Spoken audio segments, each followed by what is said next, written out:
Welcome back to Enlycast, the podcast where we explore the fascinating psychology behind learning English. I'm your host, Sophia. And I'm Jack. And Sophia, I have to tell you, I had the most frustrating weekend of my life. Oh no, don't tell me you tried to assemble flat pack furniture again. Worse, it was a bookshelf from IKEA. The instructions were just pictures, angry-looking pictures. I swear at one point I had a screw left over and the whole thing was leaning menacingly. Oh, the dreaded leftover screw. I know that feeling. But let me ask you this, Jack. After all that pain, all that struggle, how do you feel about that bookshelf now? Honestly, it's the best bookshelf in the world. I built that with my own two hands and a tiny useless Allen key. I love that wonky leaning thing. Exactly. And that right there is what we're talking about today. It's a cognitive bias called the IKEA effect, and it might just change the way you think about learning English forever. The IKEA effect? So my furniture building trauma has a name? It does. It's the principle that we place a disproportionately high value on things that we partially create ourselves. The effort, the struggle, it makes the end result feel more valuable to us than an identical pre-assembled one. Right, that makes sense. It's like, when people build their own computers, they're always so proud of them. Or even something small, like a cake you bake from a box mix. You still feel like a master chef.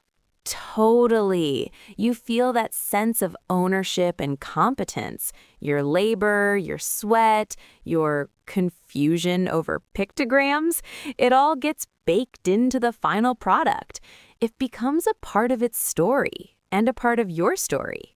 Okay, I see it with furniture and cakes, but how does this connect to learning the language like English?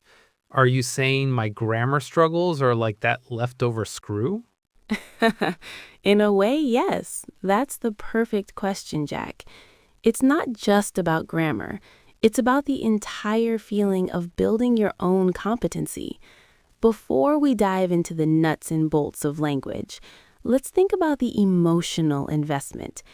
When you passively receive something, you appreciate its function. A pre-built bookshelf holds books. But when you build it, you appreciate its form, its story, its very existence in your living room. Mm-hmm. And we're using grammar rules, which are like the screws and dowels, to build sentences, to construct conversations. It's a creative, hands-on process. Okay, I like that analogy. But a lot of learners, I think, just want the finished bookshelf. They want to be fluent now. The assembly process, the struggle, feels like a barrier, not a feature. And that's the mindset shift. The IKEA effect teaches us that the struggle is precisely where the value is created. Think about a grammar concept that you really, really struggled with. For me, it was, oh God, the present perfect tense. I just couldn't get it for months. Oh, a classic.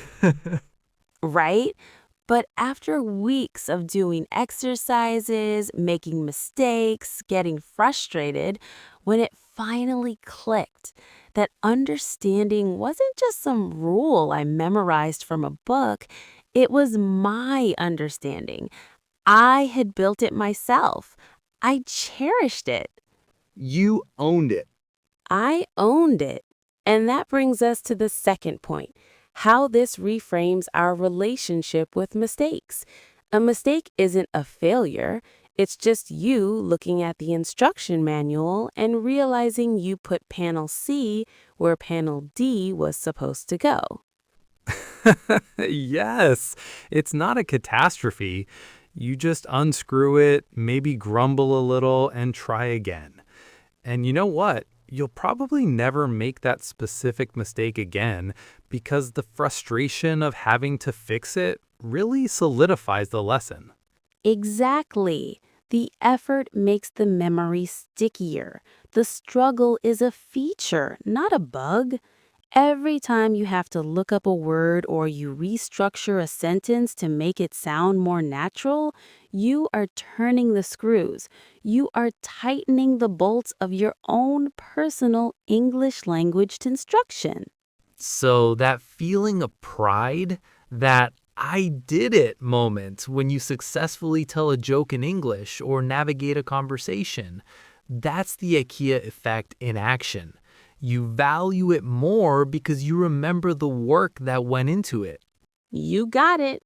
You're not just using English. You're using your English, the one you painstakingly built, one word, one grammar rule, one awkward conversation at a time. It's uniquely yours, and that makes it beautiful, leaning bookshelf and all. Okay, so this is all great philosophically, but what's the takeaway? How can our listeners actively use the IKEA effect? Great question. And this is our third and final point, making it practical. So first, stop being a passive consumer of English. Instead of just reading a list of vocabulary words, create something with them. Okay, so write your own sentences? Yes, or make your own flashcards, physical or digital. The act of writing the word and its definition is a small act of creation.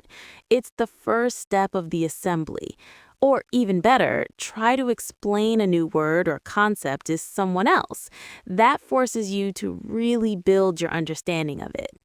I like that.